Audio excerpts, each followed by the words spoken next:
So I recently traveled from Canada to India with my 3-month-old son. He's a Canadian citizen. So in order to travel to India, he needed a temporary visa, an e-visa. So in this video, let me show you how I applied for my son's e-visa for India, the overview of the application form, documents required, cost of applying, and finally how long it took to get the visa and what to expect at immigration when you land in India. Now, if you've had a newborn in Canada recently, they likely are a Canadian citizen and you must have already received their Canadian passport or must be in the process of applying for one.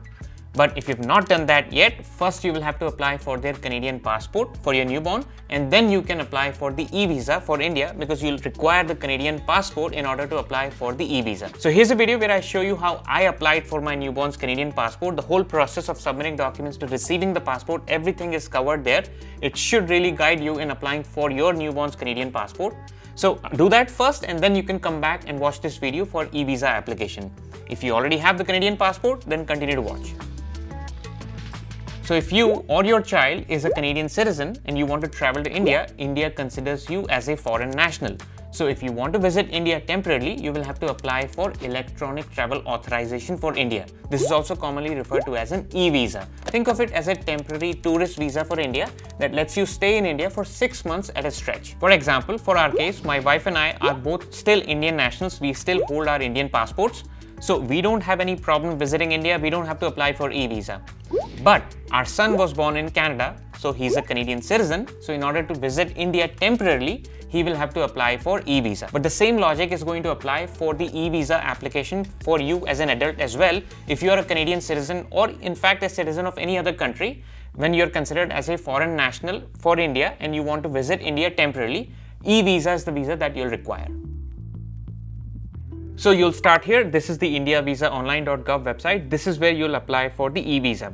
So as you can see up top, it's a pretty straightforward process, step by step. So you scroll down, you click on apply for e-visa here, and it will take you to the main application page. So assume I'm applying for my child. So we'll do this application using my child as the main applicant who needs an e-visa. Remember, my wife and I don't need an e-visa. We are still Indian nationals. So nationality of my son is Canadian. Passport type is ordinary Canadian passport.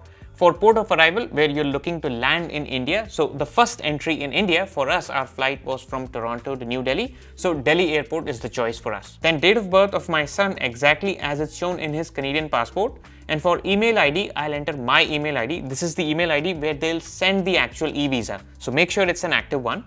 Then under visa service, you select this one, e-tourist visa, 1 year. This is what most people end up going with. We selected the same. Then I selected this option, meeting friends and relatives. This is the purpose of your visit to India. Then expected date of arrival. So let's say next month. It's okay if you don't have a date finalized, just go with the most likely date. Then it's going to give you a prompt about the documents that you will need to upload. We'll take a look at those. For now, just hit OK. And as soon as you do this, you'll get a temporary application ID like this. So you can use this temporary application ID to retrieve your application. Let's say if you wanted to do this in multiple settings or you got timed out, as long as you were able to save your work in one particular page of the application, you can retrieve the application using this temporary application ID. Okay, so next up is the applicant details. So all the details of the person who's applying for the e-visa. So in this case, this is my son's application. So he becomes the applicant. So all his details here. So his last name and first name exactly as per his Canadian passport. Then have you ever changed your name? So this was no for my son. Then gender, city of birth, pretty straightforward. Then for citizenship and national ID, you don't worry about this. You can just write NA. I did the same for my son and we had no issues. Then religion, choose the one that applies to you. For my son, it was Hindu. Then visible identification mark. So my son had a mole on his right leg that is quite visible. So that's why I typed it here.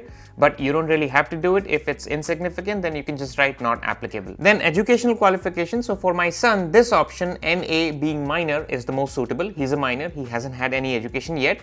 So this is the one that I selected, but you can choose the option that best suits your case. Then did you acquire nationality by birth or by naturalization? So for my son, he was born in Canada. So he was born a citizen. So his nationality was by birth. That's why I will select birth here. But let's say you're applying for yourself as an adult and you became a Canadian citizen through the process of application.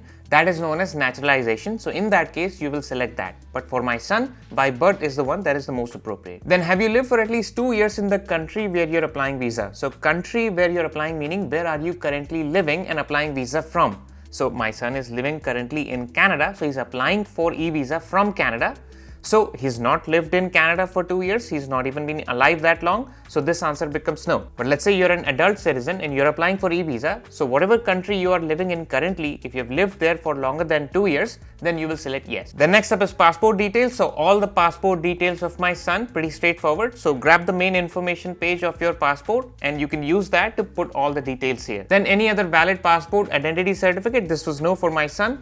But if you have citizenship of any other country and have a valid passport for that, you'll need to enter those details here. The next up is applicant's address details. So this is where the applicant is currently residing. So for my son, the applicant, he currently resides with me in Canada. So my complete address in Canada here, then my contact number. And then because the address in Canada is the same as the permanent address, I'll check this box and then I'll populate any remaining fields here again. Then under the family section, details of the father and mother of the applicant. So my son is the applicant, so details of his parents, meaning me and my wife, are to be populated here. So first up is father's details, meaning my details. So my name as per passport, nationality, previous nationality is the same, place of birth, country of birth, all pretty straightforward. Then mother's details, meaning my wife's details, populated here similarly. Then applicant's marital status, meaning my son's marital status, so obviously he's single. And then were your parents, grandparents, both paternal and maternal side, Pakistan nationals or belong to Pakistan held area, so this was no for us. Alright, next up is details of the visa. So for places to be visited, I just entered the hometown where I'd be going in India. That's where I'd be staying with my parents. But if you have multiple trips planned, then you can obviously provide additional information here. Then have you made any hotel bookings through any tour operator, so any travel agent for example? So if that's the case, then you select yes, then you'll have to provide details of that tour operator and name of the hotel and resort. Otherwise, if you've just made a booking yourself, then that's fine, you can just select no. The next up is details of the purpose of the visit. So under details of the friend or relative, I just provided my dad's information here, his name, his address, his contact number, because I'm going to be staying with him. So in case they want to use him as a reference to verify, he's the one they can contact. Then it tells you that this is a 1-year visa, so meaning it will allow you multiple entries for up to 1 year from the date of issue. This doesn't mean that you can stay in India for 1 year. The maximum duration of stay on an e-visa is just 180 days. This 1 year simply is the validity of the visa, after which you will have to apply for the e-visa again. Then exit airport is where you leave India, meaning fly back to Canada or whichever country you came from. So for us, it was New Delhi. That was our exit airport because our flight was from New Delhi to Toronto. So select the one that is the most appropriate for you. Then have you visited India before? So this was no for my son. This was going to be his first ever visit to India since he was born. And again, they're not asking about me or my wife, the parents here. They're asking about the applicant, who in this case is my son.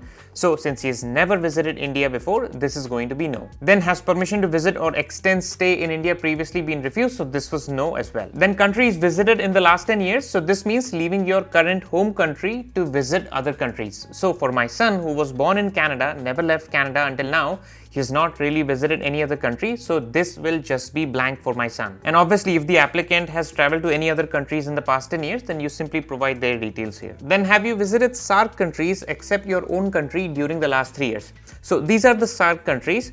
So if you, the applicant, the one who's applying for e-visa, have visited any of these countries in the past 3 years, then obviously you answer yes and provide that information here. But for my son, who's the applicant in this case, he never visited any of these countries, so the answer would be no. Then next up is the reference section. So for reference in India, I provided my dad's details again. And for reference in Canada, I simply provided the details of my friend in Canada. Then some pretty straightforward background questions. So all these should be no. Make sure you don't answer yes here and then check this declaration box. Alright, next up is uploading the applicant's photograph. So now this part you have to be extra careful. You need the right photo with the right size and dimensions. So just follow these instructions that they've given here and you should be good. So file type acceptable is a JPEG, maximum size allowed is 1 MB, and it should be front facing with a white background. And most importantly, you should not crop the image that is on the Canadian passport and upload it as the photo for this e-visa. They'll just reject that. So you have to get a fresh photo for the e-visa. Now what some people do is they scan the photo that they must have got for their Canadian passport and then they crop it to the right dimensions, compress it to the right size, and they just upload it here. And sometimes it works, but oftentimes Indian officials reject that photo. So it's best to get a fresh digital photo, a new photo for your e-visa. So there are multiple ways to get the photo right. If you're a little tech savvy, you can even do this at home. So just use your smartphone or camera and then get the photo, compress it to the right size, make sure the dimensions and the white background, all that is there and it adheres to the instructions that are mentioned here, and then you can upload the photo. But the way I did it was to actually take my child, who was the applicant, to a commercial photography studio that specializes in these kinds of applications, and I got the photo done there because I didn't want to take any chances. So our photographer took the child's photo and then emailed the digital version to me. You don't need a physical version, physical copy of the photograph for e-visa, just the digital version would work. And our photo met all the specifications. The photographer knew the specifications for e-visa and they had been doing it for long. So they knew how to make the photo less than 1 megabyte and meet all these dimensions. So it was completely fine. All I had to do was log into my application and upload that photo. Now, if your photo is over 1 megabytes, then you may need to do some compression to get it to the right size. So that's also pretty easy to do. You can just Google compress JPEG. You'll be given a few options. So choose anyone that you like, then upload your image, hit compress, and then see if the compressed image meets the size dimensions. You may need to repeat compression a few times until you get the right size. Again, if your photo studio guys knows this stuff, they should be able to get the digital photo to you that already meets these size and dimension requirements. Then once ready with the image, you click on choose file, upload the digital image that you got from the photo studio, resize it to make it fit in the center and hit crop and save, and that's it. Alright, next up is the passport upload. So basically you're required to upload the electronic copy of the passport page that contains the main information of the applicant. So for example, in this case, my son is applying for e-visa, is the main applicant. So his passport scan needs to be uploaded here. So here's my son's Canadian passport. I just have to upload this page in the e-visa application portal. So again, you must follow the instructions given here. So it has to be a PDF document and it cannot exceed the size of 300 kilobytes. So it has to be less than or equal to 300 kilobytes. So now scanning the passport page is pretty easy. You can use a commercial grade scanner at a store, say Staples for example, or you can even do this at home using your phone scanner. I actually did it using my phone scanner and it was just fine. So once you scan the passport, get the PDF and email it to yourself. If that PDF meets the criteria, if it's less than or equal to 300 kilobytes, not more than 300 kilobytes, then you can just upload it in the e-visa application portal. You should be fine. But my guess is if you use a commercial grade scanner or even your phone scanner, the size might come out to be 1 to 5 megabytes. So obviously it will be much larger than 300 kilobytes, and then you can't just upload that passport scan in this portal, otherwise it will fail because it exceeds the 300 kilobyte limit. And then it might get a little tricky to compress a large document to such a small 300 kilobyte size. That is the biggest problem here. So there are a few ways you can fix this. So just like for photo compression, there are also free online tools available that you can use to compress a PDF to a small size. So for example, if I Google compress PDF, a few of these links show up. So I can just open any one of these free links, upload the PDF, upload the passport scan, and then try to compress it to the right size. So this is the PDF scan for my son's passport that I did using my phone scanner. This is a little over 1 megabyte. So obviously I cannot upload this as it is much larger than 300 kilobytes. I'll need to compress it to less than or equal to 300 kilobytes, and only then can I upload it in the e-visa application portal. So again, back to Google, compress PDF, I get a few websites.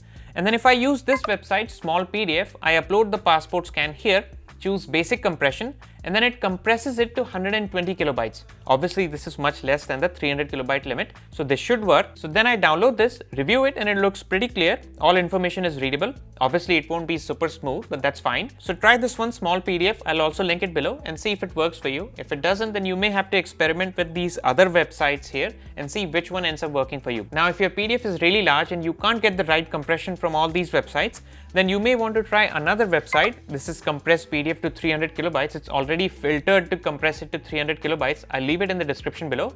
So then try uploading your passport scan here and see if it does the job. So you'll have to do a little bit of trial and error, and eventually you will figure it out. Now, if you don't want to upload the passport scan to these third-party websites, valid concern, I totally understand. But in that case, you will have to manually compress the scan to get it to the right size. And depending on the operating system that you're using, Windows or Mac, and the application that you're using to view your PDF, you may have to follow different steps to actually manually compress the passport scan. So I'm not going to get into that, otherwise this video is going to get really long. But if you are interested to do that, then I will leave links down below in the description with instructions that you can follow to manually compress your scans without having to upload them to these third-party websites. So once your compressed PDF scan of the passport is ready, you simply upload it here. If you did everything right, it should give you this uploaded prompt in green.